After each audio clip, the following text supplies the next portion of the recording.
Good evening, everyone. Happy Tuesday. It is 6:30. We are early. We are early for a couple of reasons. Have a lot going on tonight. Trying to make best use of the time, and thought it would be better if we just went early tonight. So thank you for joining at 6:30, not our usual 7:30. Have a bunch of good stuff going on today. I am speaking with Luke from 1689 Gang later tonight. We're going to be recording a podcast, and we'll be doing that later. But the number one reason why I decided to move the show up is I have a pork in the slow cooker, and it is wrapped with bacon, and it is covered in barbecue sauce, and it smells fantastic.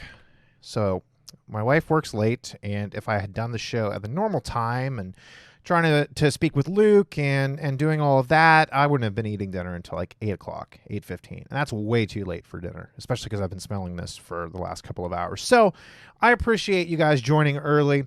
Won't be too long of a show tonight. I do have 3 topics that I want to address. Number one, we're going to talk about Josh Harris. The news, he's been making waves the last couple of days. Basically, with his announcement, we're going to talk about that and how heartbreaking it is, because that's really what it is. That's why we're going to talk about it, is to emphasize the importance of what we'll see in the book of Hebrews. So that's number one. Number two, Matthew Hall. If you are not familiar with his statement, Matthew Hall is provost at Southern Baptist. He made an interesting statement on a podcast that's been making the rounds on the internet, and I want to talk about that very briefly. And then lastly, probably where we'll spend, I don't know about the bulk of our time, but the Founders Ministry documentary, By What Standard? If you joined us last week, we were lucky enough to have Dr. Askell on the show. Actually, let's just open with that. Let's talk about that first. We're going to go backwards. We're going to go 3, 2, 1 in the order of things that I said. We're going to talk about that first, because I just want to talk about it first. So last week, so let me give you the whole, let's work through how this all came to be. 2 weeks ago, I reached out to Founders, and I emailed them, and I said, listen, I would love for Dr. Askell to be on the show. I'd love to have Dr. Longshore on the show. Is there any way that we can make this happen? You guys pick the day, pick the time. I'll make myself available. If you want to do a live show, we do it on Tuesdays, or pick another night. If you want to do a podcast only, pick another night. Don't care. Let's make it happen. I got an email back, and immediately they said, yeah, we'd love to be on the show. And the email that I got back originally was there was a possibility that I was going to have both the guys on the show. And I thought, wow, that'd be fantastic. So then I get an email last Monday that says Dr. Askell would like to be on the show tomorrow night, this past Tuesday. I'm just like, okay, let's make it happen. We're rolling. So I said, great, let's do this. Let's pick a time and stuff like that. Well, then Tuesday comes around, and as many of you know, the trailer for the documentary was released. And I remember talking to my wife about it, and I was like, oh my God. I was like, the trailer for this documentary is released on the same day that I get to speak with him. And again, this was not the plan. So I know that some people probably thought that as soon as the trailer came out, I reached out to them and I said, let me have you on the show. And for those of you guys that are in the business or whatever, when you're trying to get somebody on the show, never is it that quick. So even if I did do that, it was not possible for that to even happen. But that's not what we did. We had already been in the works of talking about this and stuff like that. And so I had Dr. Askell on the show, and we discussed the documentary. We discussed it from the stance of, I want to learn more about it. I want to talk about why it's beneficial. Tell me more about how you guys came up with this idea, things like that. We did not discuss tweet by tweet by tweet, because that, again, was not the intentions. So over the course of so Tuesday last week until now, there has been a lot that has gone on. First of all, the video on YouTube has on Facebook has almost 2,000 views, which is a lot for our Facebook stuff. We normally get the bulk of our views through YouTube and through the podcast. But the live show itself has, I haven't checked in a while. The last time I checked, it was like 1.6. I almost said 1.6 million, like 1.6 thousand, somewhere around that. So it's almost 2,000 by now. And then I got messages and I got emails and I got comments and stuff like that, because the issue that was going on, okay, that Tuesday and leading up to where we are today, everybody took issue with the trailer. Everybody.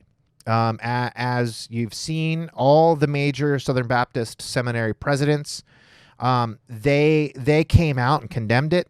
They spoke out against it. They said that Founders misrepresented them and that they never gave consent to any of this stuff. That the way that they were told during the interview process was that it was going to be used for something entirely different.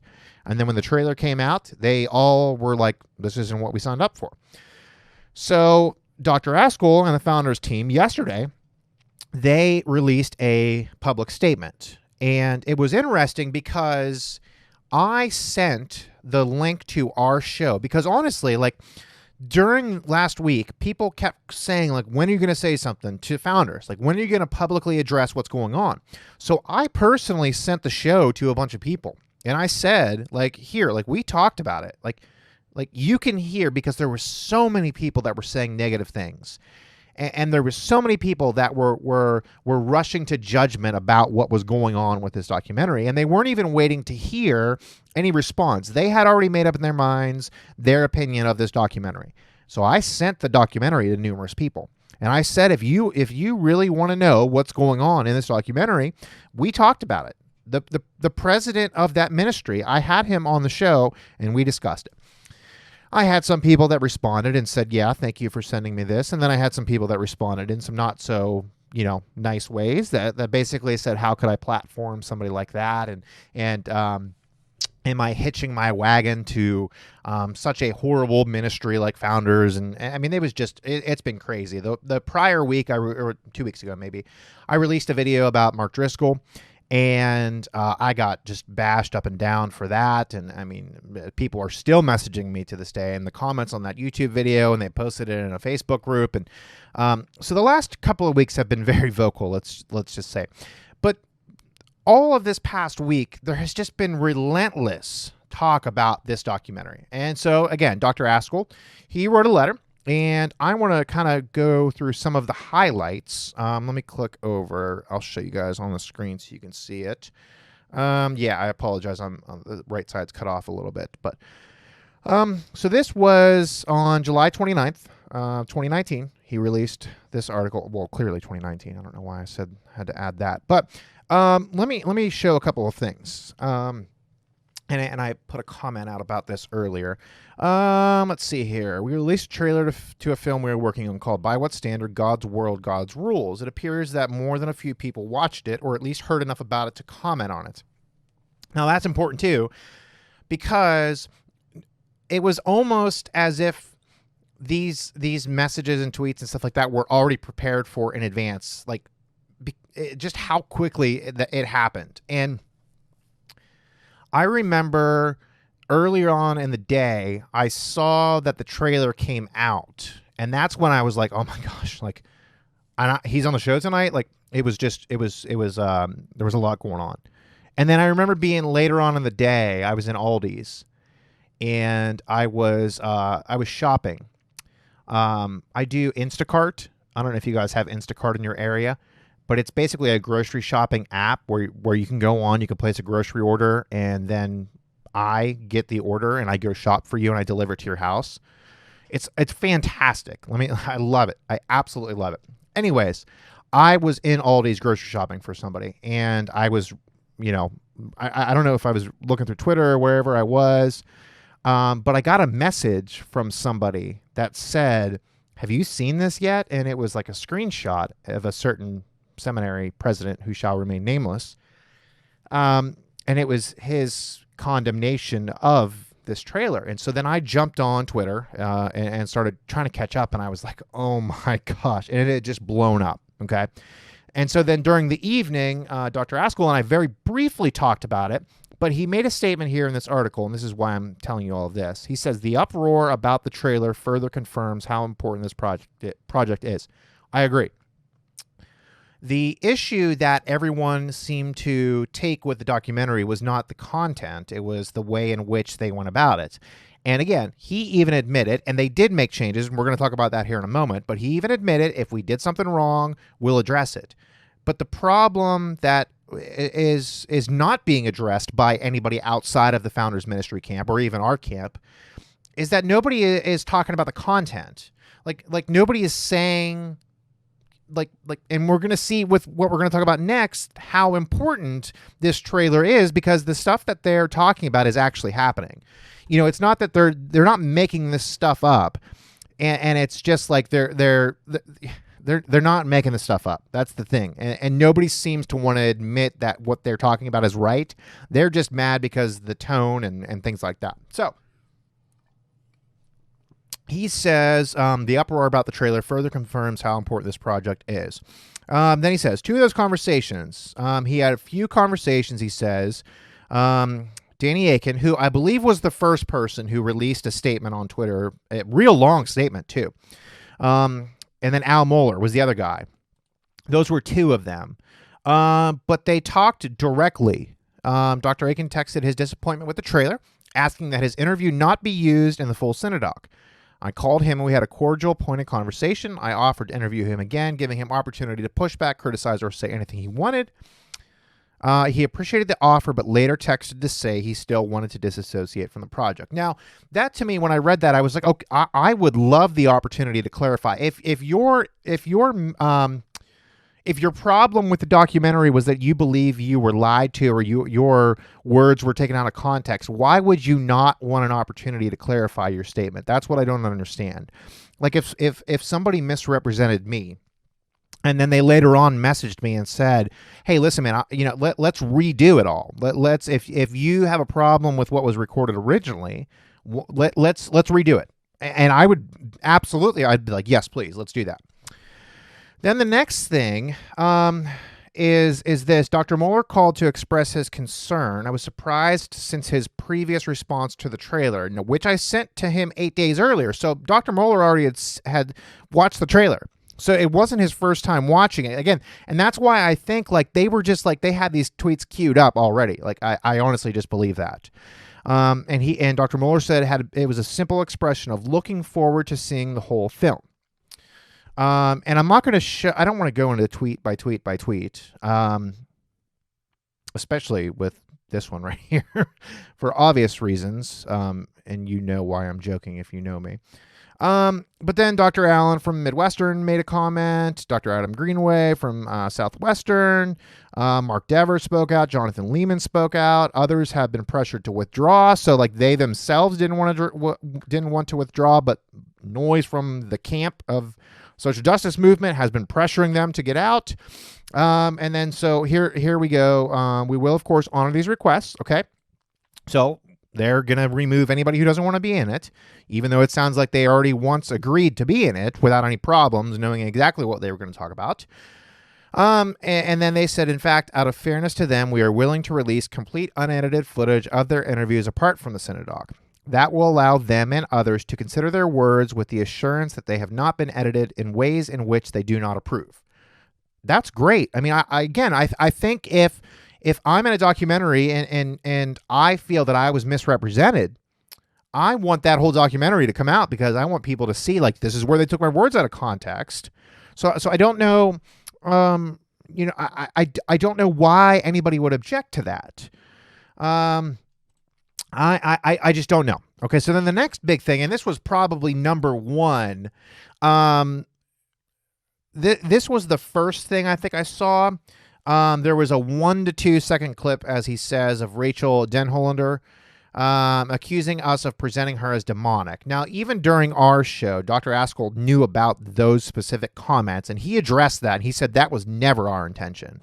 And he says, certainly no one at Founders Ministries believes that, and we did not foresee people taking it that way. That was not our intention, and admittedly not our wisest editing moment. So again, they admit that specific one was a problem. They admit it, and he admitted it during the show. We regret the pain and confusion we caused by this unwise alignment of image and idea. We have removed the clip and have reached out to her and to her husband, Jacob. We are grateful for so many of Mrs. Denholder's efforts to serve victims of abuse. Okay, so that's kind of like the up until the explanation of why they're doing the documentary. That's what happened. Seminary presidents were really upset. Numerous people on the internet were really upset, and that's what happened. So then they go on to explain the actual reasons why they are even talking about this, because that was something we discussed during our show. I wanted to learn like what was the reason behind doing this documentary. And they talk about this battle for the minds, which I had not heard of. My wife actually found it, and we're going to watch it here in the next couple of days. But Dr. Askold has said this film was something that they recently watched, and they discussed that it sounded an awful lot like what was going on right now. 1997 was when this came out, and it focuses on the early days of the Southern Baptist Convention. And so what goes on throughout the rest of this article is basically an explanation of this godless ideologies like radical feminism, critical race theory, intersectionality. Resolution 9 was also something that was addressed during the show. And then if they are not identified and repudiated, they will have disastrous consequences for the spread of the gospel and the faith of millions of people. So that's the goal with this documentary is, and he even says it down here too. I just saw this. Someone suggested tongue-in-cheek that the trailer created such a stir that there is no need to release the film. If creating a stir were our goal, then I would agree. I would agree too, because it certainly did that. But the purpose of this project is not simply to make noise. It is educate believers and alert them to serious threats coming into Christian churches today, threats that, if left unaddressed, will undermine commitment to the authority and sufficiency of God's word. Now, I know a lot of people don't spend as much time on the internet as I do. That's an understatement, probably.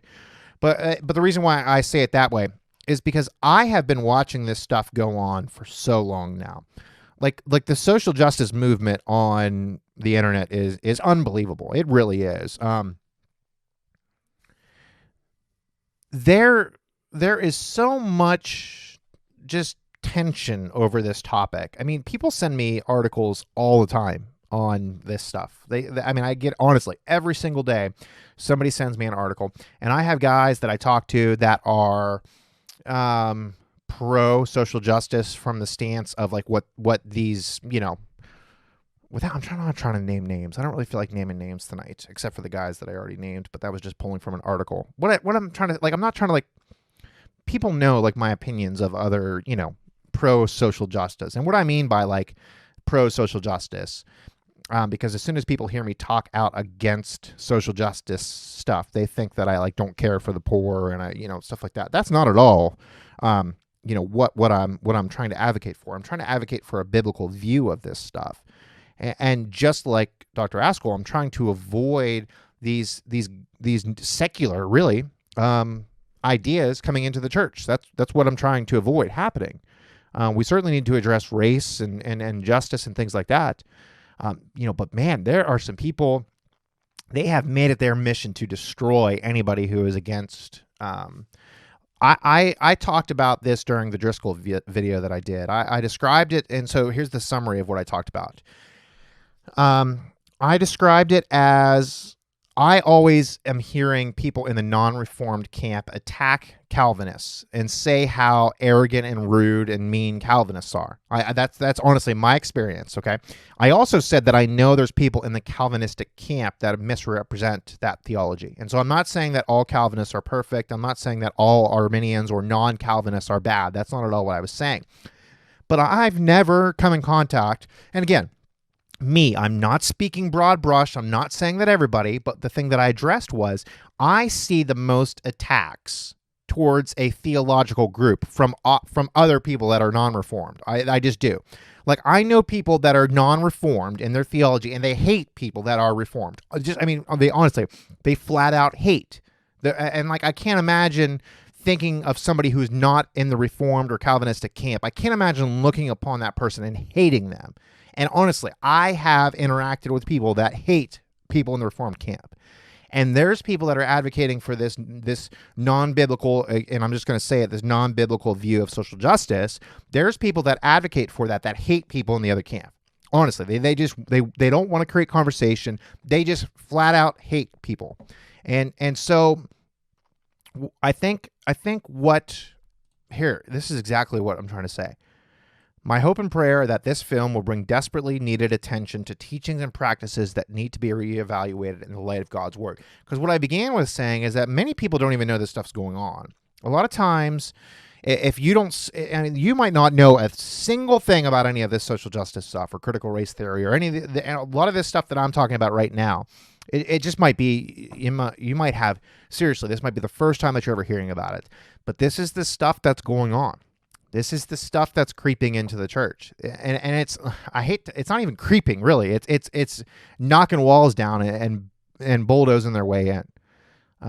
It's that much of a large movement. So that's Dr. Askell's statement. That's the Founders documentary follow-up. I've had some really good conversations about it. I will admit that. I've had some not so good conversations too, but anytime I've had a lot of not good conversations, it seems as though I'm not going to rant about that. Let's go on to the next topic. Oh, hey, Noah's here on YouTube. Hey, I was talking to Noah earlier today. It's good to see you, Noah. Let me shout out everybody who's here. Facebook chat, I lost all of you guys, so I don't even know who's here right now. I saw a bunch of you guys were here. Ross Duncan's here too on YouTube. Thank you guys so much for tuning in. I appreciate that. And if anybody's listening later on the podcast, as I always say, join the show sometime. We're back consistently to Tuesday night at 7:30 p.m. Eastern. So, topic number 2. What are we going to talk about next? So this is the interesting one. Matthew Hall is the guy's name. Matthew Hall is and let me get the video queued up here real quick. Get my glorified hold body. on. Giving it away. Don't listen to it. Sorry. Okay, that's ready.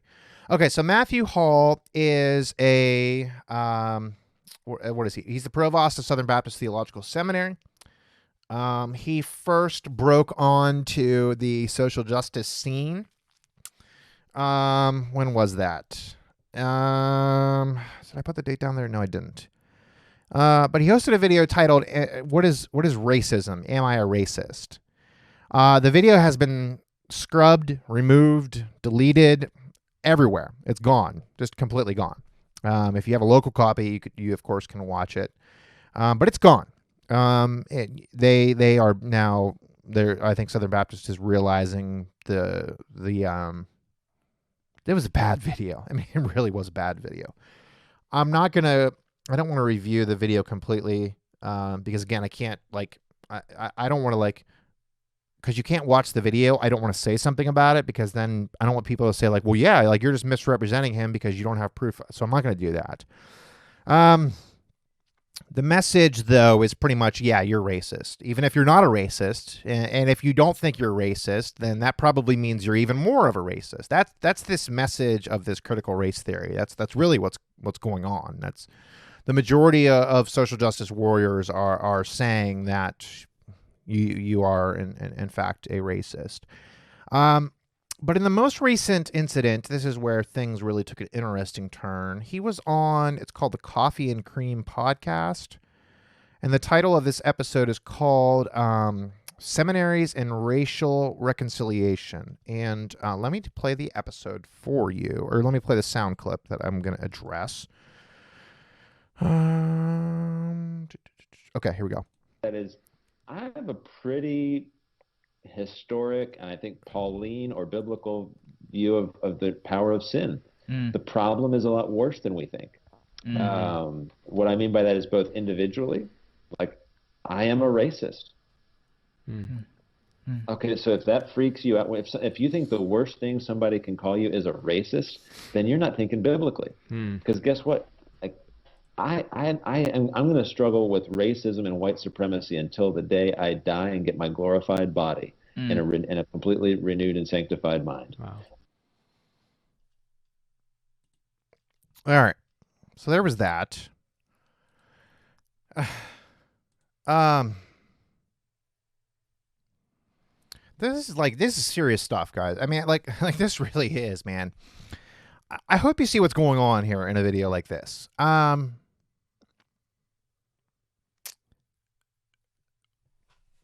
Is this guy actually a racist? Like let's talk about that first.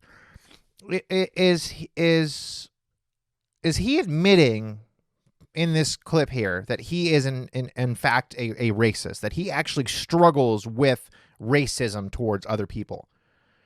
Is he admitting that he is a white supremacist, like that he thinks more highly of quote unquote white people than other people? Like, is he actually admitting that's what he struggles with? Or, okay, is he buying into the whole critical race theory, where, and I call it the Kool-Aid, the CRT Kool-Aid? He's basically just saying then, if he's not admitting that he is in fact a racist, okay, so if he's saying that I'm going to struggle with racism, I'm going to struggle with white supremacy until the day that I die, okay, I just really caught, like, I've got like four, so my ADD, I've got like, I have a screen over there, okay, and I have my feed from my screencast software. I have that I see myself in. Then I have on my camera, I have my monitor faced. Then in the middle, I have my Facebook stream on my phone so I can see comments and stuff like that. And then over here, I had my desktop streaming software where I saw myself. And so when I was moving my hands, I saw it like all over the place, and it totally threw me off. Anyways, if he's not saying that, yeah, he actually is a racist, and then he's not, you know, like if he doesn't literally mean that he's a racist and that he's a white supremacist and that he's going to struggle with it until the day that he dies, then what he is saying is, because he is buying into the critical race theory Kool-Aid, he's basically saying that since he's a white person, he's a racist automatically. Like that's the only other option, because you either are when you make a statement like that, and again, he's like, that's clear as day. He's saying, I'm a racist. I'm going to struggle with racism and white supremacy until the day that I die. Period. That's exactly what he said. So if he doesn't literally mean that, then the only other option can be that he is saying that because he is we talked about it before. Like, somebody said that, like, if you're a white Calvinist, you're automatically a racist. Doesn't matter who you are as a person. If you are under that label, if you are a white person and if you adhere to the Calvinistic doctrines, you are a racist. You are a white supremacist. We talked about this a couple of weeks ago.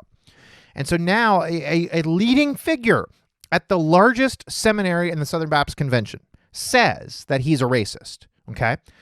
So then, like, let's say that if he actually is a racist, like, let's say that he means, like, he is confessing that he struggles with racism, because racism is a sin just like any other sin. So let's say he's confessing that he is struggling with racism or white supremacy. Where's the outcry over that?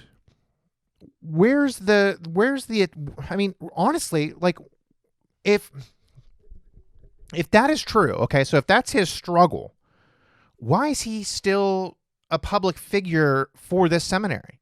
If he's admitting his struggle, like, can you imagine if your pastor went on stage on Sunday and said, you know what, I'm struggling with pornography, and I'm going to struggle with pornography until the day that I die?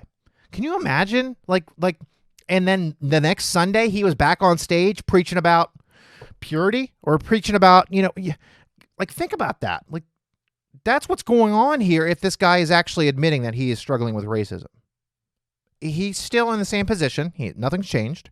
Now, though, again, all this stuff from that has been said before, the articles and the videos and things like that, they're just wiping completely clean from the internet, because they're recognizing, I think, that people are catching on to what's actually happening.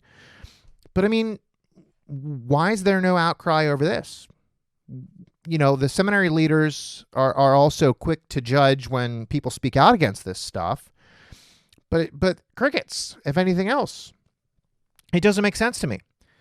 And that, again, this video speaks to exactly what Dr. Askell said about the importance of what's going on, like why a documentary is needed.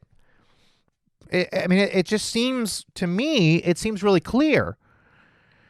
And it just seems to me that it furthers the message of getting back to Scripture and to teaching and preaching with all authority the Bible. And I'm not implying that that's not what this guy is doing. Again, I don't know his teaching ministry. That's not at all what I'm saying. What I am saying, though, is that these godless ideologies, and I really like the way that Dr. Askell said that, these are invading the church. They are steamrolling people. And that's what we need to press against. That's what we need to work on avoiding. All right, last thing I'm going to talk about. Josh Harris. Josh Harris was, I should say, pastor, Christian. He was an author, or he is an author, I should say. Probably most well known for his book that's called I Kissed Dating Goodbye. I never read it. It was written in 1997. It's massively popular from the research that I did. I also found out that he was one of the early Young, Restless, and Reformed guys. He gained a lot of popularity when this movement was first coming out. Driscoll was also a part of that movement. He's a well-known guy in the Christian community, and especially right now he's well-known. And so why is he well-known? He's all over the news, and he literally is all over the news. If you are to do a Google search, CNN actually has an article on this guy. The first thing that came up, and this article that I read from, it's a surprising announcement that he is separating from his wife of 19 years. But the next thing it says, the author and former evangelical pastor describes his experience as falling away from faith and states that he is no longer a Christian. Now, why are we talking about this? Well, I think as I was processing this, first off, it's heartbreaking. I don't know the guy personally. First off, it's heartbreaking to hear about his divorce, married with children, 19 years. By all accounts, it sounds like this was a shock, I guess. That's heartbreaking enough. But then when I hear about him renouncing the faith, that's heartbreaking. It should be heartbreaking to anybody, but to me especially because I've seen it firsthand. I've seen people throw their hands up and say, nope, not for me. What he has done is what's happening in the book of Hebrews. Chapter 2, verse 1, therefore we must pay much closer attention to what we have heard, lest we drift away from it. How shall we escape if we neglect such a great salvation? We must pay much closer attention. That is so true of what the Christian life is to be, is to evaluate yourself to make sure that you are in the faith, like Paul says. So when we hear of anybody, and his name, of course, this is such a popular name that it's receiving a lot of attention, and so more people are, more people are seeing this. But this stuff happens all the time. And the reason why I'm bringing it up is because I want people to remember that the stuff in the Bible is actually true. When we read something like this, in the book of Hebrews, where it talks about one of the headings in, where is it, chapter 6? Oh, actually, I'm sorry, chapter 5, verse 11. It says warning against apostasy. That's exactly what this guy just did. He knows enough about Jesus. He's taught about Jesus, I'm sure, numerous times, and yet he says, nope, I'm out of here. That's what the book of Hebrews is talking about, this stuff. That's what was going on. That's what the reason why this letter was written was because people were doing exactly what this guy did. And I think oftentimes, we forget that this stuff is going on. This is happening all the time, okay? And if you don't wrap your mind around the fact that this stuff is actually happening, your heart towards discipleship, and the book of Hebrews says, leaving the elementary doctrine of Christ and going on to maturity, your heart towards that stuff grows cold. you shift towards this easy believism, where if you've made a confession once, you're saved, you're fine. You allow that to be your confidence. You allow that to give you assurance. And I think what we're seeing is that happening so much more. Again, I've experienced firsthand people throwing their hands up and leaving the faith. I have. I've had people tell me personally, no, I don't believe that in that anymore. It's hard. It really is, especially people that you've grown close with. People that have made a confession and then they die after they have gone back to their old ways. What are you supposed to think then? That's why this stuff is like, I know that there is a seriousness to what we're doing. I hope we realize that. We're dealing with eternity. Like we're dealing. This is life and death. This is real stuff. It's not a fairy tale. Okay, this is real. And that's why, to be reminded of this stuff is important. Me personally, let's just say, I saw something on Instagram, I think it was. Somebody said how, like, ways to avoid draining energy and to be a better, I forget exactly what it was. I'm going to paraphrase really badly. But anyways, it was about like not spending too much time on social media and eating better and things like that. And when I have to remind myself to be disciplined to my studies, and when I have to remind myself to labor and strive and to get the text right and to make much of Christ in my teaching and in my preaching and stuff like that, when I come across an article like this, that's the reminder to me that I need, like, this is serious stuff.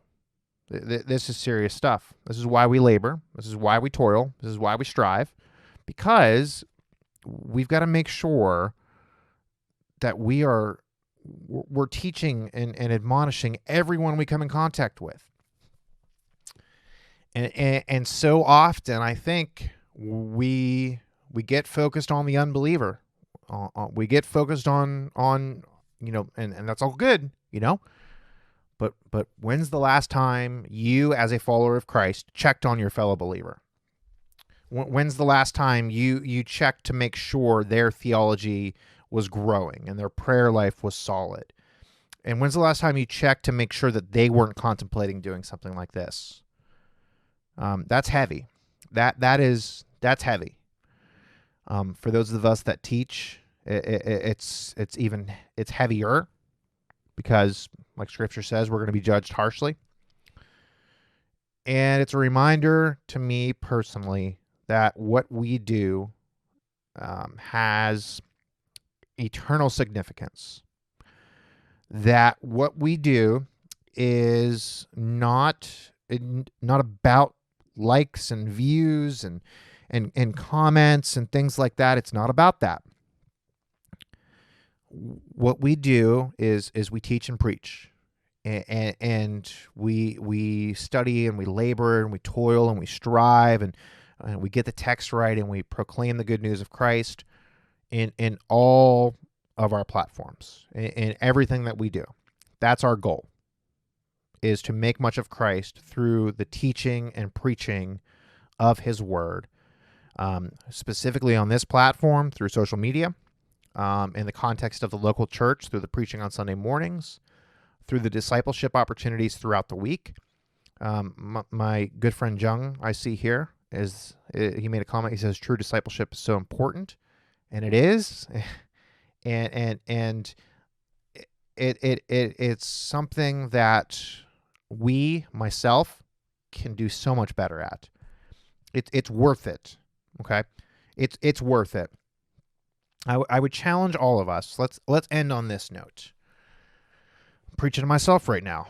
I'm going to go back and listen to this episode and take notes on my own talk. Let's challenge ourselves. What can we do starting now to create more time in our week? Okay.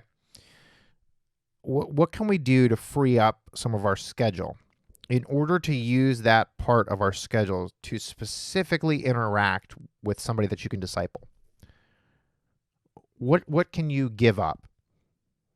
And I'm sure as you're hearing that, lots of things are flooding your mind and you're thinking this and that, and same thing with me. But let's also be real and evaluate how many times have we said that before. Like, I'm going to spend more time reading. I'm going to spend more time doing this. I don't have my notebook down here. I have in my notebook triggers to make myself productive. So if I'm in a mood where I'm feeling, like lethargic, or if I'm feeling just not into it, to my studies, reading, whatever I've got to do, one of my triggers is, instead of like binge watching Netflix or random YouTube videos, I will listen to a sermon, or I'll put a lecture on YouTube. Because what that does is it changes my whole direction. Because what I've seen is, from people like myself, I struggle with consumption.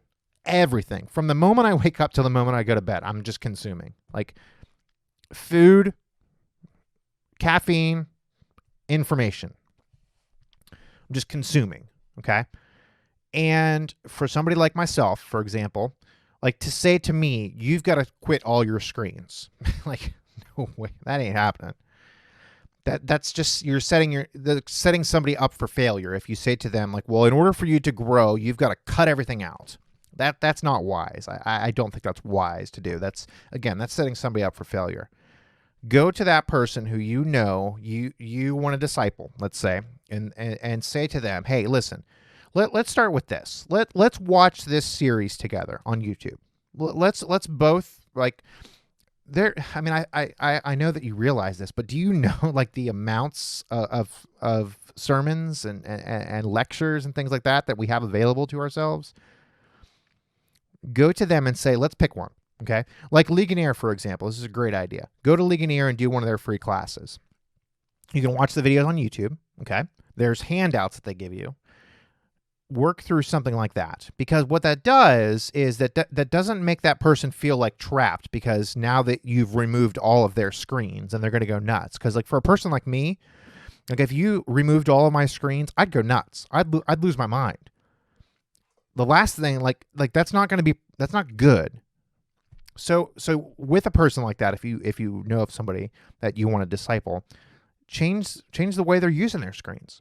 Help them to go through their apps and say, let's download these apps. Download an audio Bible. Get rid of some of your social media apps. Not get rid of social media entirely, but let's change some of the apps that you have on your phone. Download a couple Bible apps.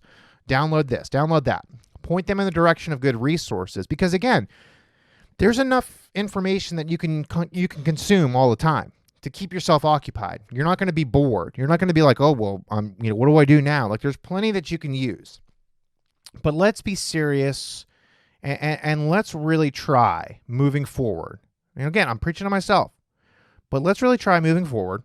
Where can we clear up our schedule? Where can we be intentional about inviting somebody into our lives that we can disciple? And you make that effort. Don't wait for somebody to come to you. Because I think that's what happens a lot of time, even like when we're sharing the gospel. Like, we want people to ask us about Christ, and then we get a chance to talk about Christ. Like, you ever do that? You think, like, man, I hope this person talks to me about something that gives me a segue into Christ, right? Like, and how often does that happen? Maybe 1 out of 10 times. Go and find somebody that you can disciple. And again, you don't have to have a PhD in theology. You don't have to be a pastor. You don't have to be an elder. Okay. You do have to have a love for the word and a love for God's people. That's your requirements. And you can have somebody come alongside of you. You both can grow together. You both can develop new traits. You both can develop a hunger and a passion to go disciple other people. And listen, when we read a story like this, it can remind us of the seriousness of what we do. It can remind us of the seriousness of teaching and preaching, making disciples, helping people grow. It's serious. It really is. It's serious. So I think we're going to end with that. What else we got going on this week? Tonight I'm recording a podcast only, not video, just podcast. That'll be available tomorrow morning probably. I don't know that I'm going to do much editing tonight because it's already 7:15 and I've got another show to do. Edits on this, and then I've got dinner. What else we have going on? Tomorrow morning we're back live with Hebrews Bible Study. 7 a.m. Eastern Time. Make sure you join us for that. I'm so excited to get back up and running with live Bible teaching. We'll be doing that. And then I plan on, I don't know if it's going to be this Thursday, but I'm planning on getting back into the live stream study sessions that we've done before. I had a lot of people message me and ask about that. So I'm going to start that again, and then I've got some other things in the works. So just make sure you subscribe all of our channels. Get notifications, join us when we go live, share our content. Listen, the amount of people we reached last week, I mean, if my phone wasn't up there, I would show you. The amount of people we reached last week was unbelievable. Like because you guys are so good to us, and you share our stuff and you comment and you interact and things like that, we were able to reach so many people. And again, that's our goal, is to reach people. Is to reach people with solid theology and to help them to grow and to help unbelievers hear the gospel and to hear truthfulness of what Scripture is and to encourage believers to grow in their knowledge. That's our goal. That's what we do. That's why we do what we do. So I'm going to go. It is pork in the slow cooker time, wrapped with bacon, barbecue sauce on top. I am really excited for that. That was how we opened this show, and that is how I will end. I will see you guys tomorrow morning, maybe. If I don't see you tomorrow morning, then maybe I'll see you Thursday night. If I don't see you Thursday night, I will see you guys next week. John, appreciate the comments. Thank you for the encouragement. And yeah, have a wonderful evening, guys. Talk to you soon. See you.